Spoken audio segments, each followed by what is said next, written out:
Silence is not emptiness. Silence is training. If your mind feels scattered, distracted, and weak, it's not because you lack intelligence or ambition. It's because you've never built a system that teaches your mind how to stay still. This audiobook is not about escaping the world. It's about conditioning your attention so nothing in the world can control it. Silence is the tool. Structure is the method. Focus is the result. Listen carefully, because what you are about to hear is a system that rebuilds your mind from the inside out. Chapter 1. Silence is a weapon, not a retreat. Silence is not rest. Silence is not comfort. Silence is not spiritual decoration. Silence is a weapon. Most people misunderstand silence because they approach it emotionally. They think silence is something you feel. Peaceful, calm, relaxing. That misunderstanding keeps them weak. Silence is not about how you feel. It is about what you control. Silence removes noise. Noise removes control. That's the key. Noise fills the mind with borrowed thoughts. Other people's priorities. Other people's urgency. Other people's fear. When the mind is noisy, it reacts. When it reacts, it follows. When it follows, it loses authority. You have a choice. You can let noise dictate your thinking, or you can remove it. Silence is active resistance against mental invasion. It is a refusal to allow external stimuli to shape internal direction. That is why silence feels uncomfortable at first. Discomfort is a signal that something is changing. Most people interpret that signal incorrectly and retreat. You will not. Silence is not an escape from pressure. It is pressure applied correctly. That's the key. When you sit in silence, your mind does not relax. It resists. Thoughts surface. Urges appear. Impulses demand attention. This is not failure. This is exposure. Silence exposes the true state of your attention. You don't need their permission to experience that discomfort. You don't need their permission to train through it. High performers understand this. Not philosophically, practically. Executives who make long-term decisions do not fill every moment with stimulation. They schedule silence before strategy meetings.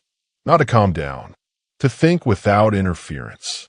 Elite athletes sit in silence before competition.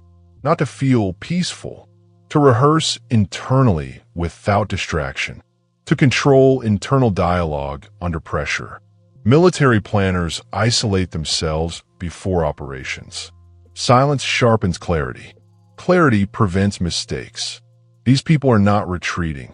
They are preparing. Silence removes noise. Noise removes control. That's the key. The average person treats silence as optional. Something to enjoy when convenient. Something to dabble in when stressed. That is why it never works for them. Optional tools never produce permanent change. Silence must be scheduled. Silence must be enforced. Silence must be protected. It's not about relaxation. It's about discipline.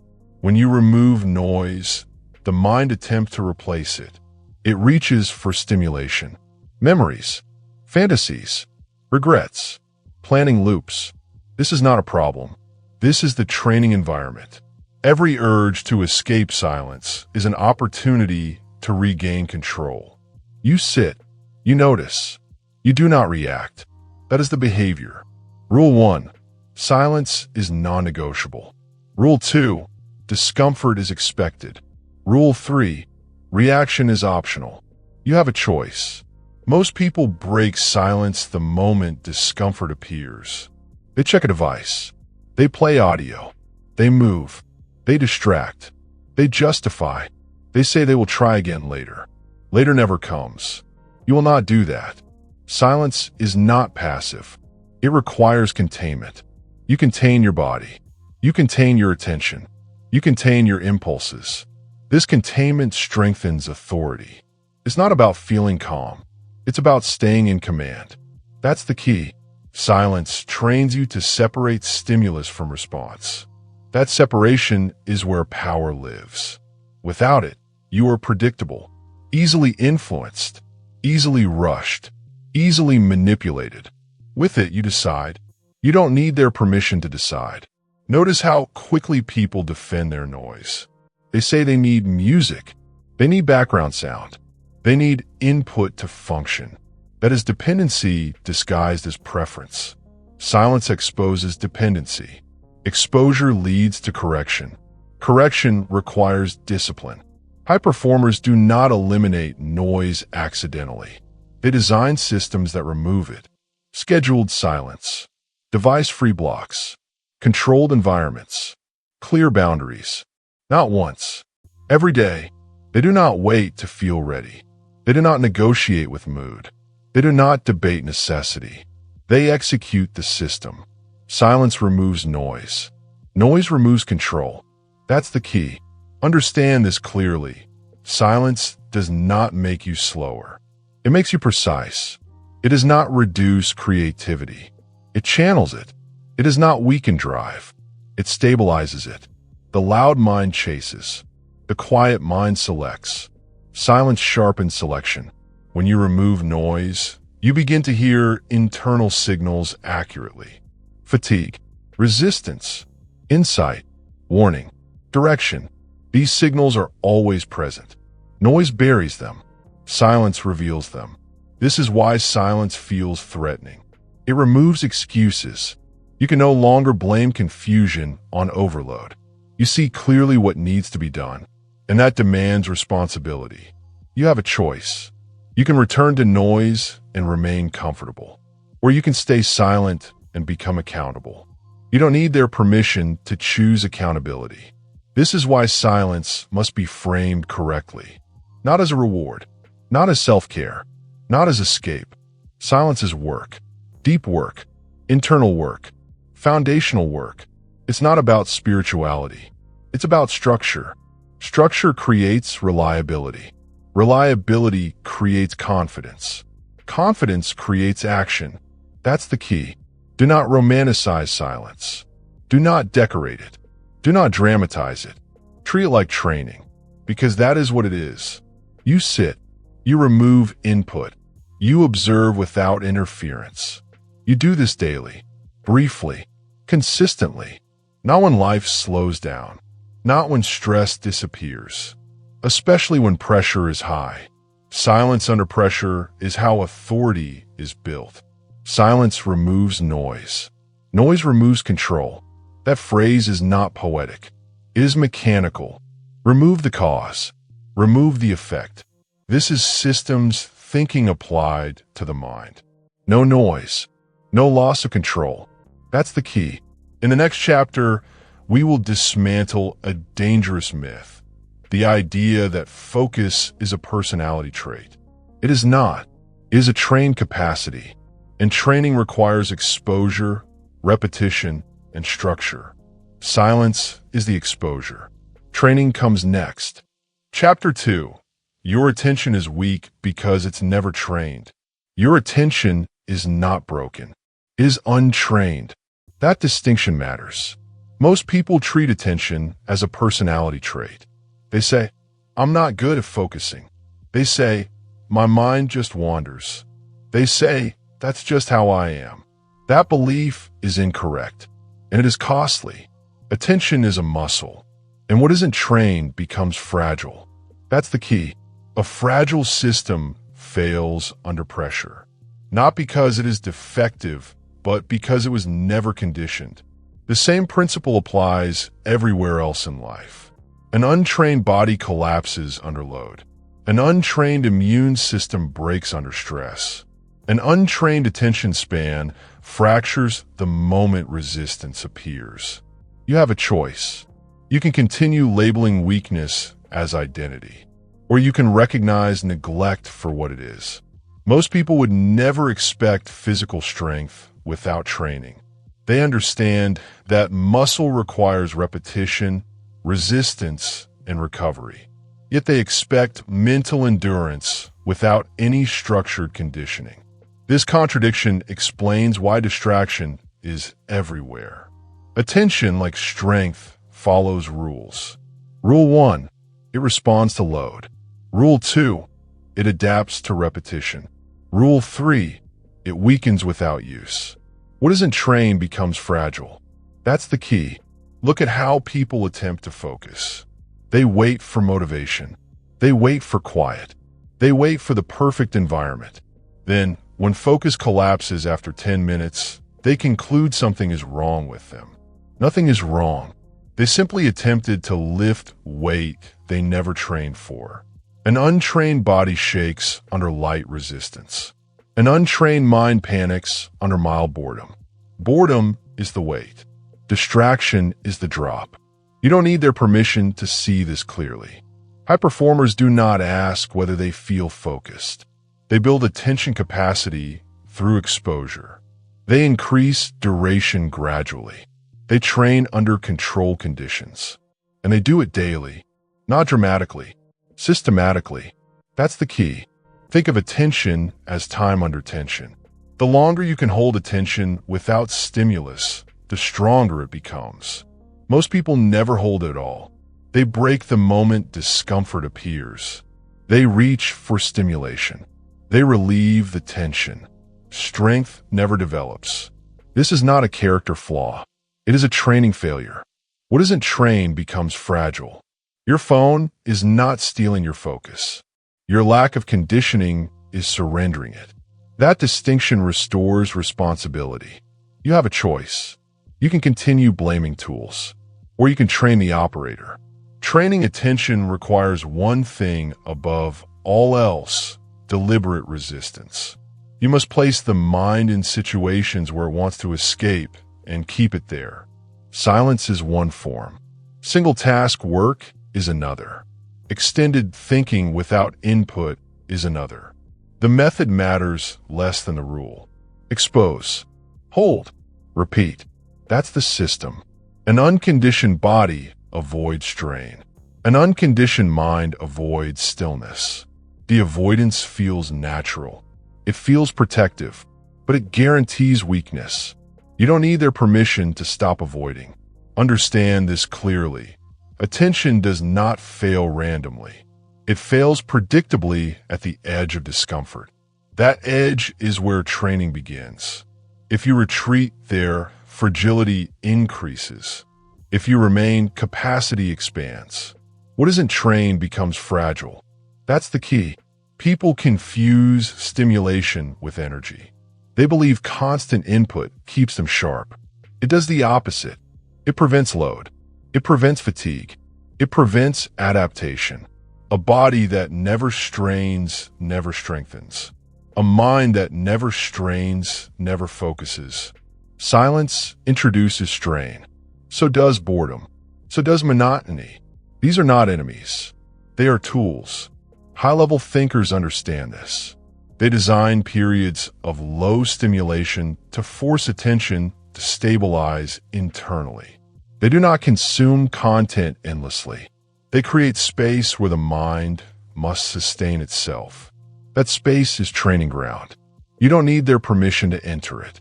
Fragile attention collapses quickly. It jumps. It reacts. It seeks relief. Strong attention stays. It observes. It selects. It does not rush to escape. This strength is not talent. It is earned. What isn't trained becomes fragile. Repeat that until it replaces your excuses. If you cannot read without checking a device, your attention is untrained. If you cannot think without background noise, your attention is untrained. If you cannot sit without stimulation, your attention is untrained. These are diagnostics, not judgments. Training begins with acknowledgement. You have a choice. You can continue protecting weakness, or you can stress it until it adapts. Training attention follows the same structure as physical training. First, reduce assistance. Second, increase duration. Third, repeat consistently. Remove background noise. Extend single task periods. Return daily, not occasionally, not when convenient. Daily exposure is non-negotiable. That's the key. Most people overestimate what they should attempt. They aim for hours of focus immediately. They fail, then they quit. This is poor system design. Start small, but stay strict. 5 minutes without stimulation, held cleanly, builds more strength than 30 minutes broken by escape. Quality before quantity. Control before endurance. What isn't trained becomes fragile. Say it again. The goal is not heroic focus. The goal is reliable focus. Reliability comes from systems, not effort. Schedule focus. Protect focus. Train focus. Remove negotiation. You don't need their permission to be disciplined. Over time, attention thickens. The urge to escape weakens. The mind stops panicking in stillness. What once felt unbearable becomes normal. That is adaptation. Strong attention does not announce itself. It operates quietly. That's the key. In the next chapter, we will confront the enemy of this training, noise. Not just sound, but informational clutter. The constant fragmentation that erodes attention before it ever has a chance to strengthen. You cannot train in chaos. First, you must understand the cost. Chapter 3. Noise is stealing your life in small pieces. Noise rarely announces itself as danger. It arrives as convenience, as comfort, as background. That is why it works. Distraction doesn't destroy you loudly. It erodes you quietly. That's the key. Most people imagine destruction as dramatic failure, burnout, collapse, crisis. But that is not how attention is lost. Attention is taken in fragments. Seconds here, minutes there, thought by thought, decision by decision. By the time you notice, the damage feels normal. You have a choice. You can continue treating noise as harmless, or you can see it for what it is. Noise is anything that fragments attention without serving intention. Sound, notifications, constant input, multitasking, even information that feels productive, especially information that feels productive. Distraction doesn't destroy you loudly. It erodes you quietly. Say that again. When attention is fragmented, identity weakens. You lose continuity. You start many things. You finish fewer. You forget what you were thinking 5 minutes ago. Confidence erodes not because you fail, but because you never fully execute. Execution requires continuity. Continuity requires quiet. That's the key. Look closely at modern habits. Phones within reach at all times. Background audio during every task. Tabs open endlessly. Messages interrupting thought mid-sentence. This is not accidental. It is an environment engineered for fragmentation. But environment does not absolve responsibility. You don't need their permission to take control of yours. Every interruption resets cognitive momentum. The mind must reorient. Recall context. Rebuild focus. That cost is invisible but cumulative. Over a day, it drains hours of real thinking. Over years, it drains a life. Distraction doesn't destroy you loudly. It erodes you quietly. Multitasking is often defended as efficiency. It is not. It is task switching, and task switching fractures depth. Depth is where understanding forms. Without it, knowledge stays shallow. Decisions stay reactive. Work stays incomplete. You're busy, but you're not progressing.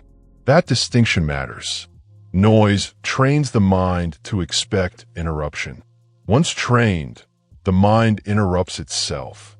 Even in silence, it looks for escape. This is how noise persists without sound. Internal noise is the residue of external noise. That's the key. Confidence does not come from stimulation. It comes from completion, from finishing what you start, from sustained effort applied without interruption. Noise prevents that. Quiet enables it. You don't need their permission to protect completion. Consider background audio, music, podcasts, videos playing while you work. This is often justified as harmless. or even helpful. Sometimes it is. Often it is not. Background noise occupies attentional bandwidth. It competes for processing.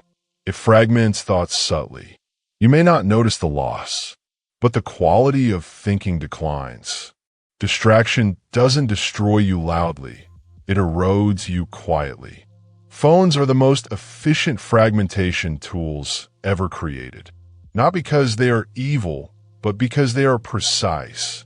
Each notification is small. Each glance is brief. Each interruption feels insignificant. That is why they are effective. 10 seconds here, 30 seconds there, hundreds of times a day. You don't lose hours at once. You lose fragments.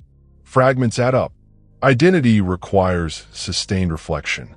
Who you are, what you value, what you're building. These questions cannot be answered in fragments. They require uninterrupted thought. Noise prevents that thought from forming. Without reflection, direction weakens. Without direction, effort scatters. That's the key. Noise also erodes follow-through. When attention is constantly reset, momentum dies. Tasks feel heavier. Resistance increases. You associate work with interruption. Eventually, you avoid depth altogether. Avoidance feels like preference. It is conditioning. You have a choice. You can continue accepting fragmentation as normal, or you can remove it deliberately. Removing noise is not about elimination. It is about containment. You decide when input enters. You decide when it stops. You do not leave this to chance. System design matters. Rule 1. No background input during focus. Rule 2. Devices are placed out of reach. Rule 3. One task. One block. No exceptions. Simple rules. Strictly enforced. You don't need their permission to enforce them. High performers do not rely on willpower to resist noise. They remove exposure. They design environments that support depth. They treat attention as a limited resource. Because it is. Distraction doesn't destroy you loudly. It erodes you quietly. Say it again. The erosion is subtle, but the outcome is severe. Shallow thinking, incomplete work, reduced confidence, a sense of always being behind. This is not caused by lack of ability. It is caused by constant interruption. Ability requires space to express itself. Noise removes space. That's the key. Silence alone is not enough if noise dominates the rest of the day. Silence trains attention. Noise weakens it. You cannot train effectively while undoing progress continuously. Training requires consistency. That means audit. Audit your inputs. Audit your habits. Audit your environment. Ask one question repeatedly. Does this fragment my attention? If the answer is yes, it must be contained, scheduled, limited, or removed. You don't need their permission to be selective. This is not about isolation. It is about control. You choose when to engage. You choose when to withdraw. You decide when depth matters more than access. Most people never decide. They default. Default behavior always favors noise. Distraction doesn't destroy you loudly. It erodes you quietly. That phrase should feel uncomfortable. It should. It points to a loss you can no longer ignore. But discomfort is useful. It signals correction. Noise steals your life not in dramatic theft, but in unnoticed deductions. Reclaiming it requires attention to detail.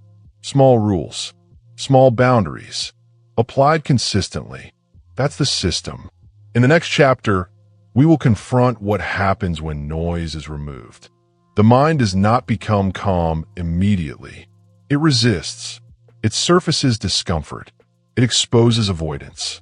Silence forces you to face what you've been avoiding. That is where real training begins. Chapter 4. Silence forces you to face what you've been avoiding. Silence does not soothe at first. It confronts. That is why most people avoid it. When noise disappears, what remains is not peace. What remains is you. Unfiltered, unbuffered, unmanaged. Thoughts surface, doubts speak. Discomfort becomes impossible to ignore. Avoidance feels safe. Silence makes you strong. That's the key. Most people do not quit silence because it fails. They quit because it works.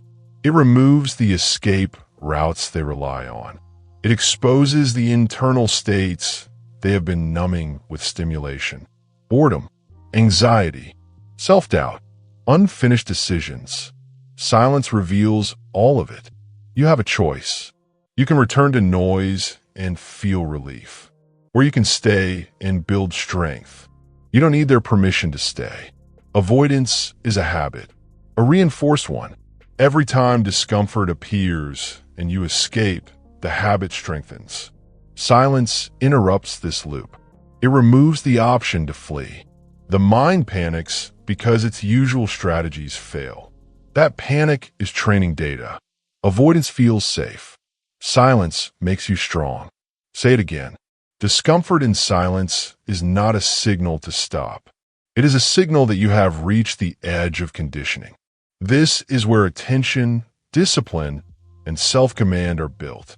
Most people never cross this edge. They mistake resistance for danger. They interpret boredom as waste. They label self-doubt as a flaw. None of these are flaws. They are unprocessed signals. Silence forces processing. That's the key. Consider boredom. Boredom is not the absence of stimulation. It is the mind demanding escape.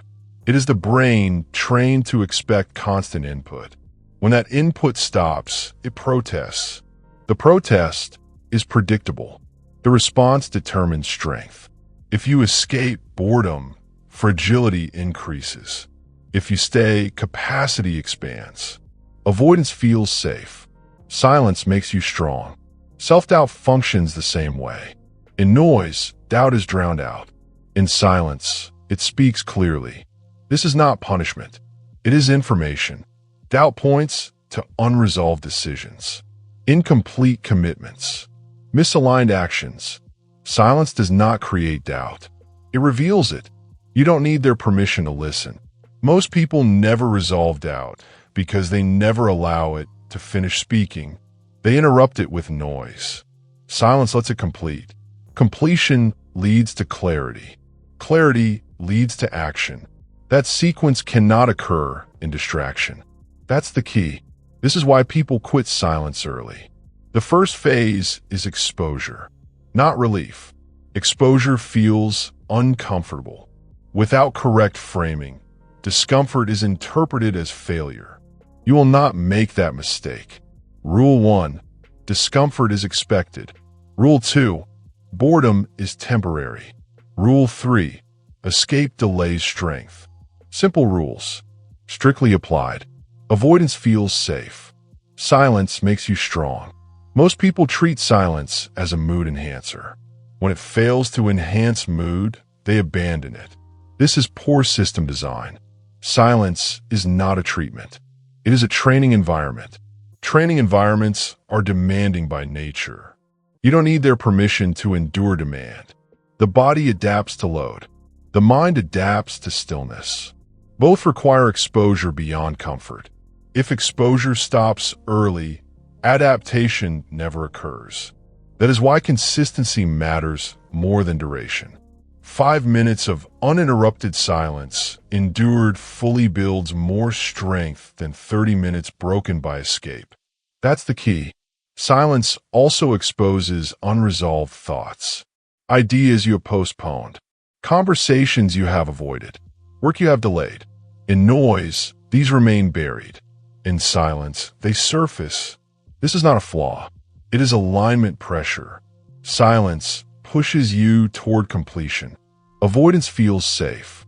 Silence makes you strong. Strength is not aggression. It is stability. The ability to remain present with discomfort without reaction. The ability to observe internal states without obeying them. That is discipline. You have a choice. You can continue managing discomfort by escaping it, or you can train by remaining with it. You don't need their permission to train. Understand this clearly. Silence does not harm you. It reveals where harm has already occurred through neglect. Weak attention, unprocessed emotion, avoided decisions. Silence brings these to the surface so they can be addressed. Avoidance hides damage. Silence exposes it. That's the key. This exposure phase is temporary.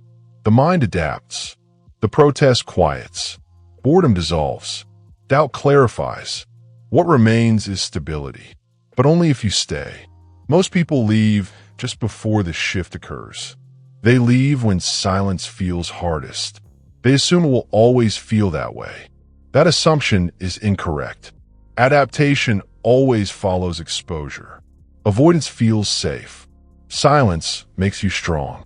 Remember this when the urge to escape appears. That urge is not you. It is conditioning. Conditioning can be overwritten. You do that by staying. In the next chapter, we will move from exposure to structure. Silence alone is not enough. It must be systemized, scheduled, repeated, protected. Growth does not happen by accident. It happens by design. Chapter 5. Build a daily silence system, not occasional escapes. Silence that is optional is ineffective. Silence that is scheduled becomes training. That distinction matters. Most people treat silence as an escape hatch, something they use when overwhelmed, when stressed, when life becomes noisy enough to demand relief. This approach fails because it relies on mood. Mood is unstable. Systems are not. Systems beat motivation. Every time, that's the key. Motivation fluctuates. Discipline holds. A system does not ask how you feel. It executes regardless. Silence must be treated the same way you would treat sleep, nutrition, or work. It happens because it is scheduled, not because it is desired. You have a choice. You can wait until silence feels appealing, or you can install it as a rule. You don't need their permission to install rules. A silence system has 3 properties. It is scheduled, repeatable, and non-negotiable. Remove any one of these, and the system collapses. Scheduled means it has a fixed place in your day. Not when I have time. Not when things slow down. A specific time. A defined block. Repeatable means it happens every day. Same structure. Same expectation. Familiar conditions. Repetition reduces resistance. Non-negotiable means there is no internal debate. No bargaining. No adjustment based on mood. The decision has already been made. Systems beat motivation. Every time. Most people fail here because they overcomplicate. They design silence rituals that require ideal conditions. Candles, music, perfect quiet, long durations. These dependencies create fragility. You are not building a ritual. You are building a system. Systems are simple. Rule 1, same time. Rule 2, same duration. Rule 3, no input. That's it. Morning and evening silence blocks work because they anchor the day. The morning block sets direction before noise enters. The evening block clears residue before rest. Together, they create containment. Containment stabilizes attention. That's the key. Morning silence is not for planning. Not initially.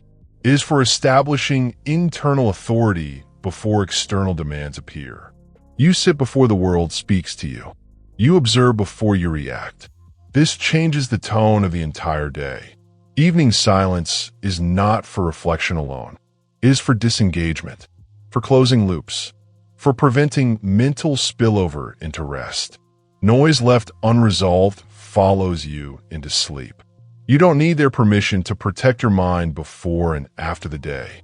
Duration matters less than consistency. 10 minutes done daily outperforms 1 hour done sporadically.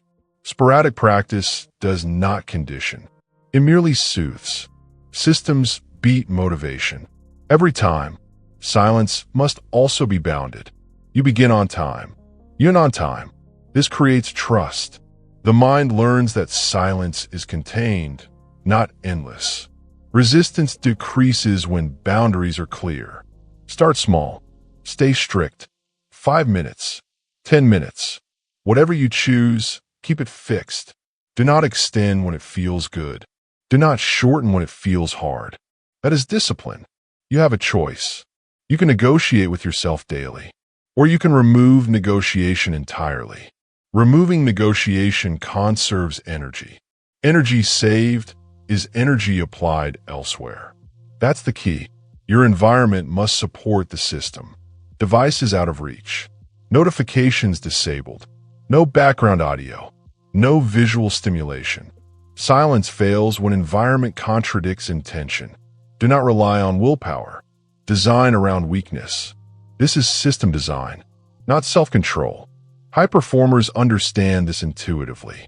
They do not trust themselves to resist temptation indefinitely. They remove temptation. They create conditions where the desired behavior is the default. Silence becomes default through design. Systems beat motivation. Every time, expect resistance in the early phase. The mind will argue. It will say the system is unnecessary, inefficient, extreme. These arguments are predictable. They are not signals. They are noise. You do not debate noise. You ignore it. Silent systems succeed when they are boring, predictable, undramatic, when there is nothing to decide. Decisionlessness is strength. That's the key. Occasional escapes feel good because they provide contrast. But contrast fades. Relief becomes dependency. You chase silence only when overwhelmed, reinforcing the idea that silence is a reaction, not a foundation. You are not reacting anymore.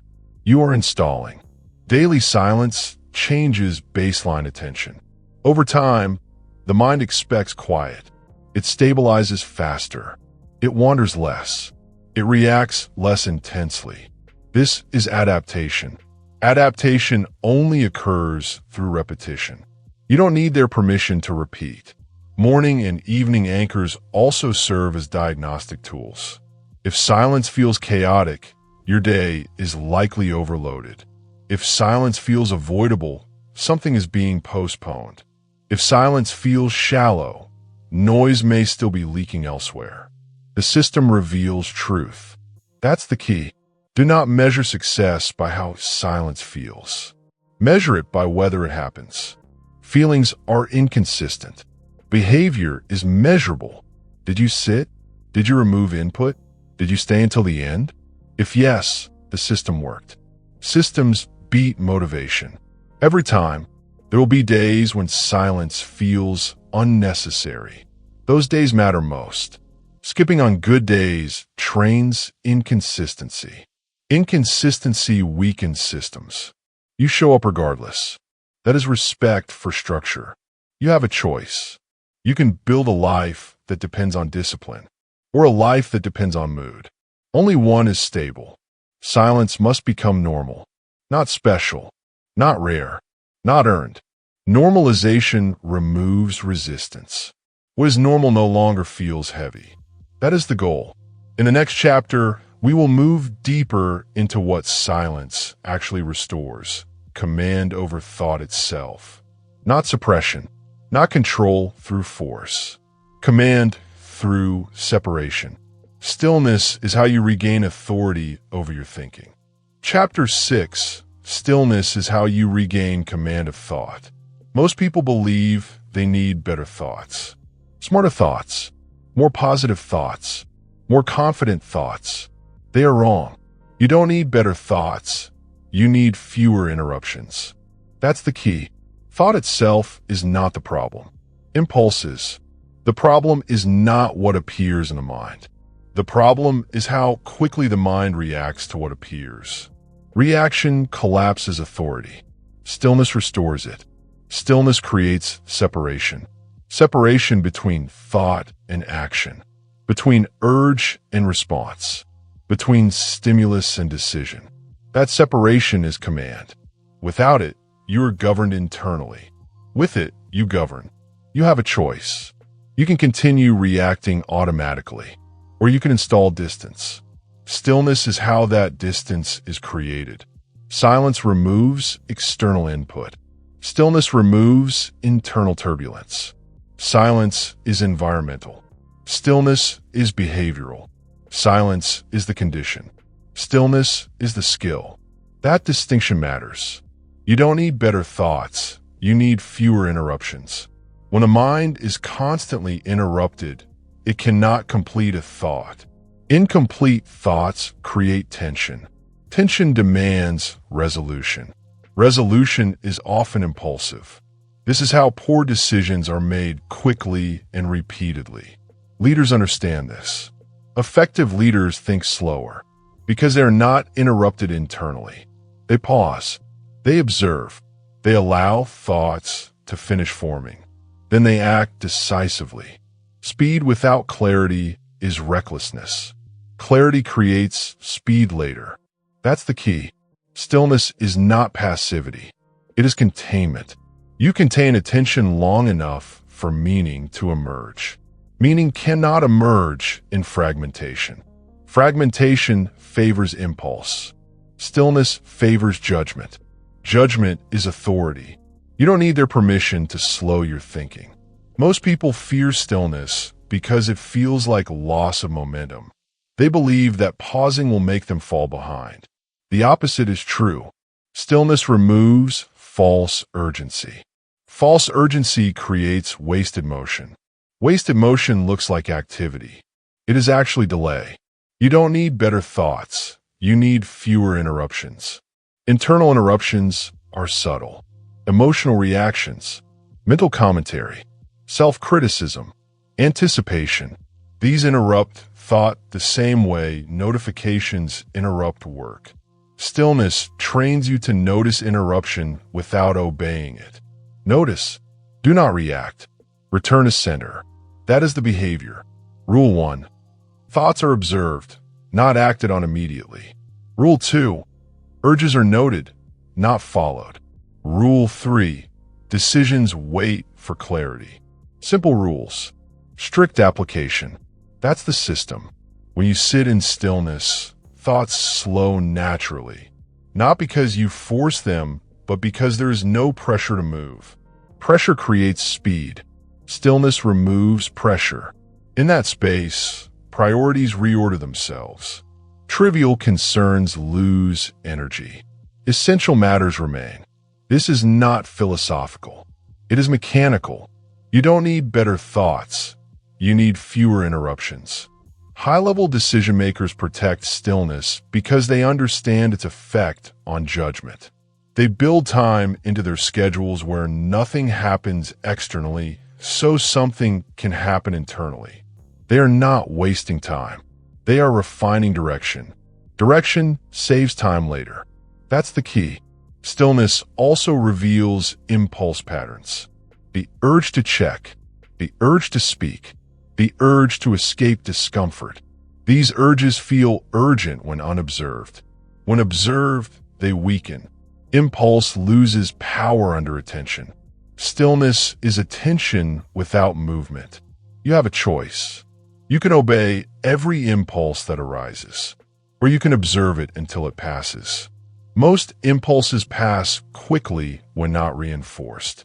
Reinforcement comes from reaction. Remove reaction, remove reinforcement. This is conditioning.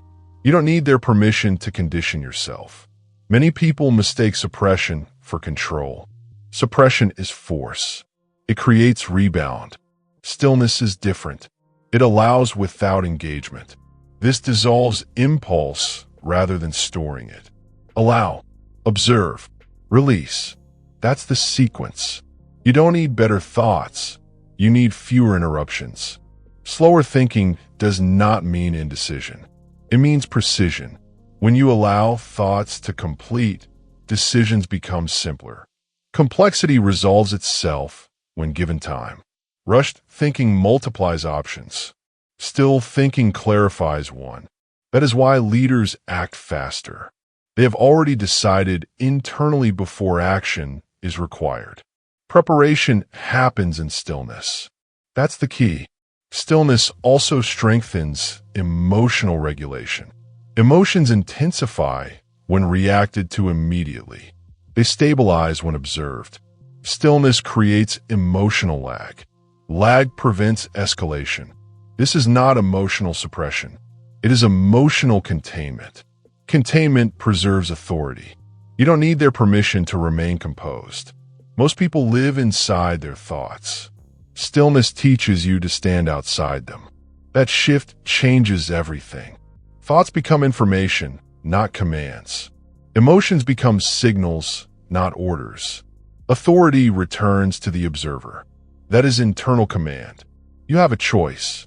You can continue identifying with every thought, or you can identify as the one who notices. Identity determines behavior. Stillness reshapes identity. You don't need better thoughts. You need fewer interruptions. Practice this deliberately during silence. Sit. Allow thoughts. Do nothing with them. Do not chase.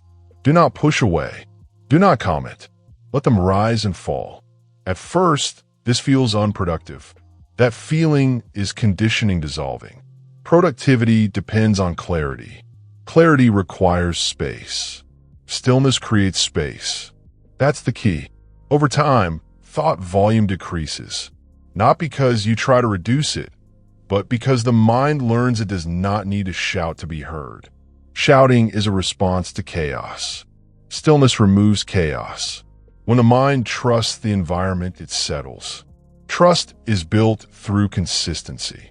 You don't need their permission to be consistent. Stillness is fragile if treated casually. It must be practiced daily, briefly, cleanly, without negotiation. This maintains the separation between thought and impulse throughout the day. When practiced daily, stillness carries over. You pause before speaking. You pause before reacting. You pause before deciding. Pause is power. You don't need better thoughts. You need fewer interruptions. Remember this when you feel mentally rushed. Rushing is not necessity. It is habit. Stillness interrupts habit. Interrupt the interruption. That is discipline. In the next chapter, we will address a misunderstood obstacle to stillness, boredom, not as an enemy, but as a gatekeeper. If you cannot pass boredom, you cannot reach depth. Boredom is not the problem. Avoidance is. Chapter 7. Boredom is the gatekeeper of deep focus. Boredom is not a failure. It is not a signal to escape. It is not proof that the mind is weak. It is training. Most people flee boredom. They scroll. They click. They talk. They distract. They justify. All of these are attempts to avoid the discomfort of stillness. All of these are habits that prevent adaptation. If you can sit with boredom, you can sit with complexity. That's the key. Boredom is the gatekeeper of deep focus. It is the doorway that separates reactive minds from disciplined minds. The moment your mind protests, the training begins. The moment you resist escape, strength is applied. Discomfort is not optional. Avoidance is the habit to break. You have a choice. You can flee or you can endure. You don't need their permission to endure. Think of creative breakthroughs. They rarely happen in overstimulation. They happen in the pause after the input stops. Noise ceases. Boredom arrives. The mind, now unoccupied by constant distraction, begins to connect what was previously disconnected. That is where insight forms. That is where solutions are discovered. Boredom is a signal that the mind is ready to reorganize. Resist the urge to flee. Sit, wait, observe. That is training. The human brain is conditioned to prefer input over processing. For decades, constant stimulation has trained you to react to every ping, vibration, and flashing screen. When stimulation is removed, the mind panics. Thoughts wander. Urges rise. Anxiety appears. This is normal. This is expected.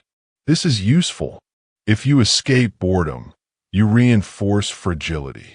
If you sit, you build capacity. If you sit consistently, you expand your threshold for complexity. That threshold is focus. That threshold is creativity. That threshold is self-command. You have a choice. Avoidance feels safe. Endurance builds strength. That is the law. Rule 1. Sit with the discomfort that arises. Rule 2. Observe the thoughts that appear without following them. Rule 3. Resist the urge to replace boredom with noise. This is not passive. This is active conditioning. Most people cannot tolerate 20 minutes of boredom without interruption. Some cannot tolerate 2.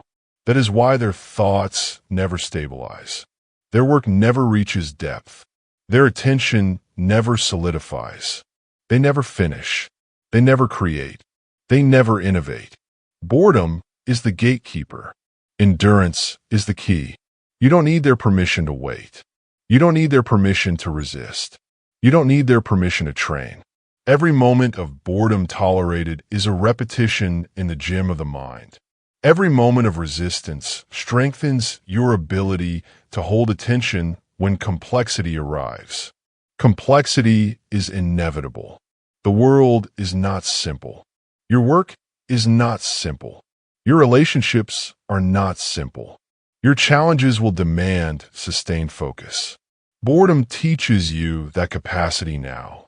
Most people flee before the mind adapts. That is why insight is rare and shallow work is common. They never sit long enough to allow connections to form. They never endure long enough to access depth. They never learn to focus without constant input. If you can sit with boredom, you can sit with complexity. Repeat it. Internalize it.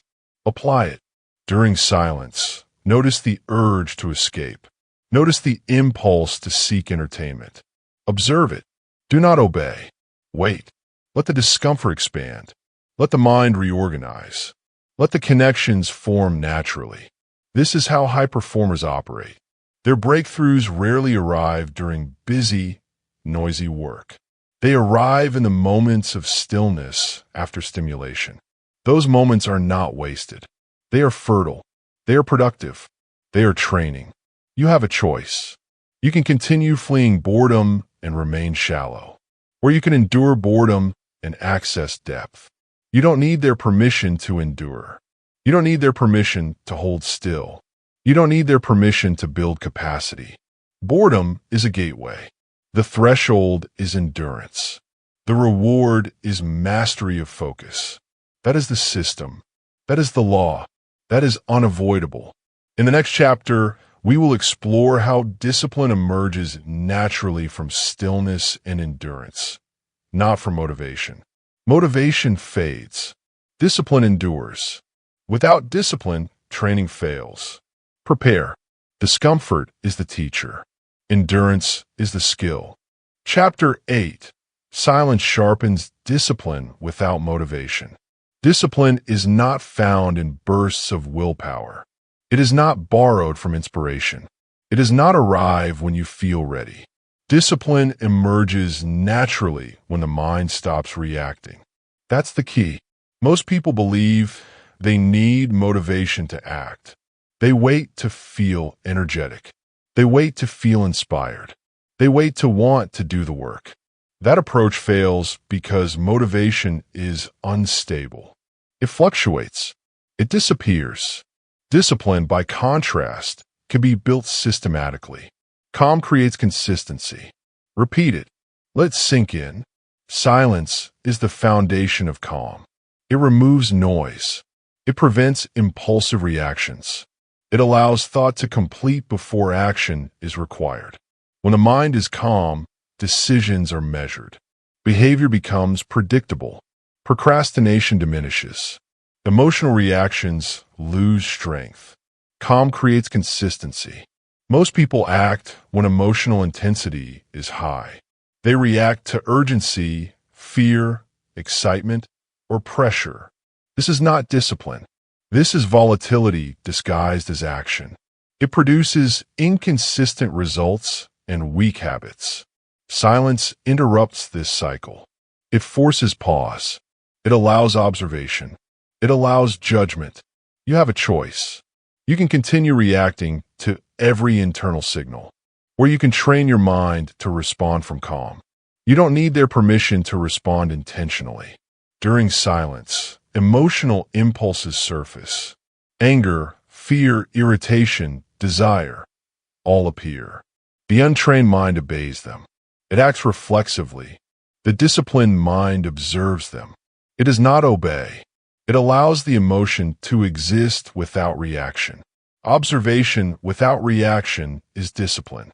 Calm creates consistency. Procrastination is often an emotional response in disguise. Anxiety, doubt, or discomfort signals the mind to delay. Silence exposes these feelings. It allows you to confront them without rushing into avoidance behaviors. Over time, you stop being governed by feelings. You act because it is necessary, not because it feels comfortable or urgent. That is self-command. High performers understand this. They do not wait for motivation. They remove distraction. They schedule stillness. They allow thought to settle. Action becomes automatic because mental clutter no longer interferes. Silence produces clarity. Clarity produces routine. Routine produces discipline. Calm creates consistency. Consistency is not heroic. It is unglamorous. It is invisible. Yet it is what separates success from mediocrity. Daily calm builds habits that are resistant to fatigue, temptation, and stress. You have a choice. You can depend on bursts of willpower, or you can create conditions that make disciplined behavior inevitable. You don't need their permission to design your mind. The mechanism is simple. Silence removes reaction. Calm emerges. Consistency is produced. Discipline follows naturally. No emotion required. No motivation needed. The mind does not have to try. It simply executes the system. Calm creates consistency. Do not mistake inactivity for weakness. Sitting quietly while thoughts arise is not passive. It is active conditioning. Each moment of undistracted attention strengthens neural pathways for self-control. Each observation without reaction trains the brain to resist impulses. Each repetition increases resilience. Discipline becomes effortless. Most people fail because they rely on energy spikes. They chase motivation and assume it is sustainable. It is not. They burn bright and fade quickly. Silence trains endurance. It creates a baseline, a calm baseline, an unreactive baseline. And from that baseline, behavior is automatic. Calm creates consistency. You have trained the mind to act consistently without external reinforcement. That is true discipline, not performance under pressure, not heroic effort, not forced compliance. Discipline that emerges naturally is permanent. You don't need their permission to achieve this. Practice silence daily. Observe urges without obeying. Remove reaction. Build calm. Repeat. Over time, the mind becomes self-governing. Action aligns with intention automatically. Procrastination diminishes.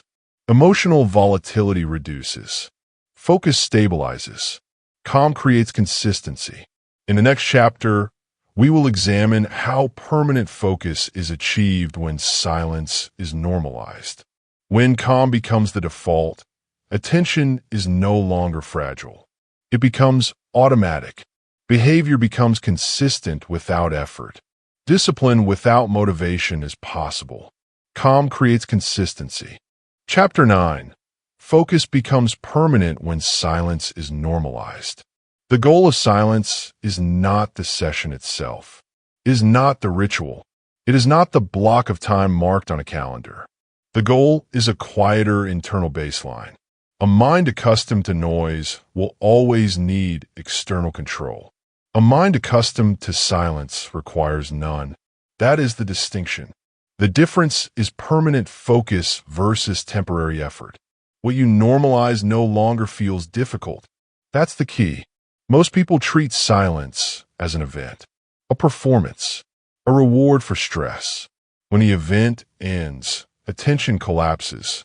Focus is temporary. Discipline evaporates. Mental authority retreats. Normalization changes that. When silence becomes ordinary, internal focus no longer requires effort. You do not need motivation. You do not need reminders. You do not need ritual. Focus becomes automatic. Depth becomes default.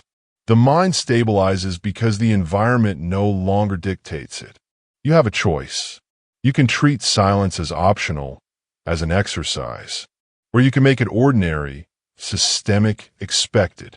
You don't need their permission to normalize. The process begins with repetition. Daily, structured silence. Protected, non-negotiable. Over time, the mind adjusts. Resistance weakens. Boredom ceases to trigger panic. Impulses diminish. Attention becomes habitual, not forced. The goal is not endurance. The goal is automaticity. Forced focus is brittle. Automatic depth is permanent. Forced focus requires energy.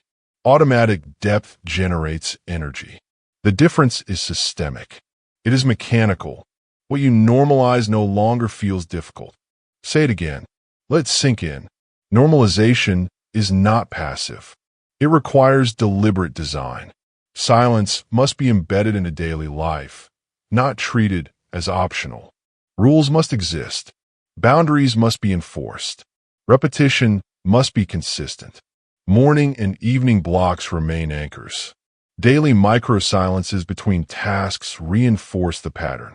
Environmental triggers enforce compliance. Devices out of reach, notifications silenced, external noise minimized. The mind learns that attention is protected. That protection becomes internalized. You don't need their permission to build internal systems. As normalization takes hold, something remarkable occurs. The mind begins to anticipate silence. It stabilizes before the session begins. Focus arrives without effort. Decisions become clearer. Work deepens automatically. Resistance diminishes. The baseline of your internal environment shifts. This is permanent adaptation, not training effect, not temporary spike. Permanent. What you normalize no longer feels difficult. Most people never reach this stage because they focus on sessions rather than structure. They chase motivation. They chase feeling ready. They chase extraordinary effort. These are all distractions. Depth is ordinary. Focus is habitual. Mental authority is the default. You have a choice. You can remain dependent on temporary effort, or you can shift your baseline.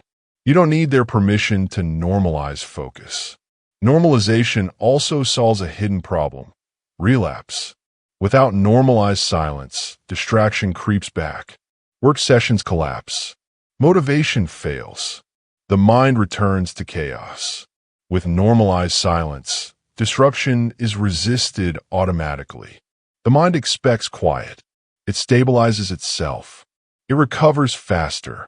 It retains focus longer.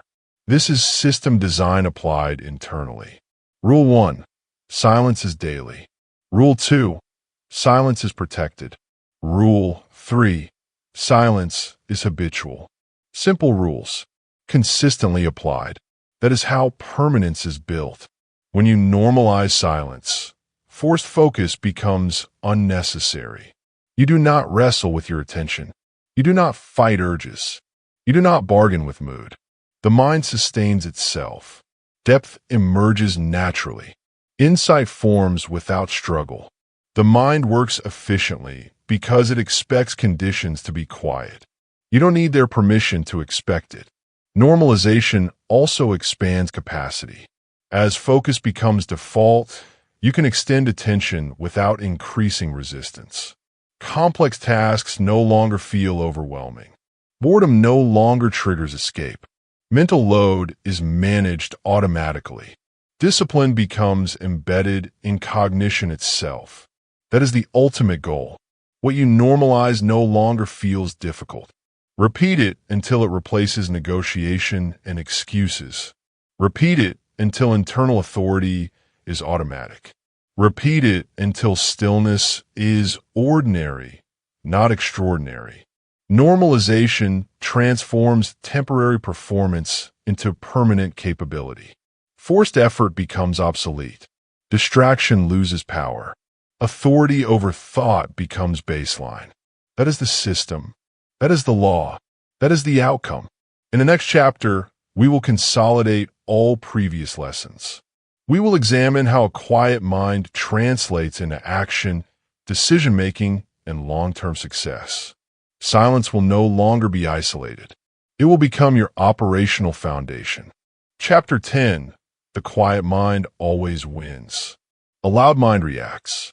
It reacts to every signal, every interruption, every demand. It reacts to noise. It reacts to opinion. It reacts to urgency that is not real. A quiet mind observes. It observes, assesses, decides, and executes. It does not react unnecessarily. It does not chase distraction. It does not surrender authority. Clarity outlasts chaos. That's the key. Most people confuse activity with progress. They fill every moment with noise, input, and reaction. They mistake busyness for intelligence. They believe constant engagement is necessary for success. It is not. A quiet mind performs better in every environment. Under pressure, under scrutiny, under uncertainty. Why? Because the quiet mind has control. Control over attention. Control over thought. Control over impulse. Clarity outlasts chaos. High performers understand this intuitively. They remove noise before action. They process information without distraction. They make decisions without panic. They do not allow external stimulation to dictate internal states. They win quietly. Every time, noise-driven minds fail over time. Loud minds burn out. Loud minds overcommit. Loud minds lose perspective. Loud minds exhaust themselves reacting to trivial demands. Success may appear in bursts, but it is unsustainable. Quiet minds endure. Quiet minds accumulate. Quiet minds win long-term. Clarity outlasts chaos. The system you have built over the previous chapters, scheduled silence, endurance through boredom, stillness, normalized focus, is not an exercise. It is operational. It is functional. It is practical. It ensures that your decisions, your work, and your creativity are executed from a position of authority. Every thought is considered. Every action is intentional. Every reaction is controlled. You have a choice. You can continue to be reactive, fragmented, and loud, or you can train your mind to be quiet, structured, and powerful. You don't need their permission to choose authority. This is the competitive advantage that most people never notice. It is invisible. It is silent, yet it is decisive. When opportunities arise, the quiet mind sees them first. When challenges appear, the quiet mind responds without panic. When complexity threatens, the quiet mind navigates it with precision. Clarity outlasts chaos. Remember, this is not luck. This is system design. The quiet mind is built through repetition, through structure, through discipline, through daily attention to silence. The loud mind may seem urgent. It may seem fast. It may seem productive. The quiet mind is unstoppable. It is patient. It is precise. It is permanent. Clarity outlasts chaos. Say it. Internalize it. Live it. You have completed the system. You have learned the principles. You have been conditioned to understand silence as power, boredom as training, stillness as control, and normalization as authority. Now apply it, daily, without negotiation, without exception, without apology. The quiet mind always wins. You don't need their permission to win. You don't need noise to validate you. You don't need external approval to act from clarity. Your mind is yours. Command it, protect it, strengthen it. Clarity outlasts chaos. If you have followed this system, Your attention, focus, and judgment are now tools, not accidents. Your mental authority is no longer borrowed from circumstance. It is permanent. The quiet mind always wins. If you're ready to take control of your thinking and build unbreakable focus every day, subscribe now. Ensure you never miss the next lesson in mental mastery. Clarity outlasts chaos. Silence builds strength. The quiet mind wins.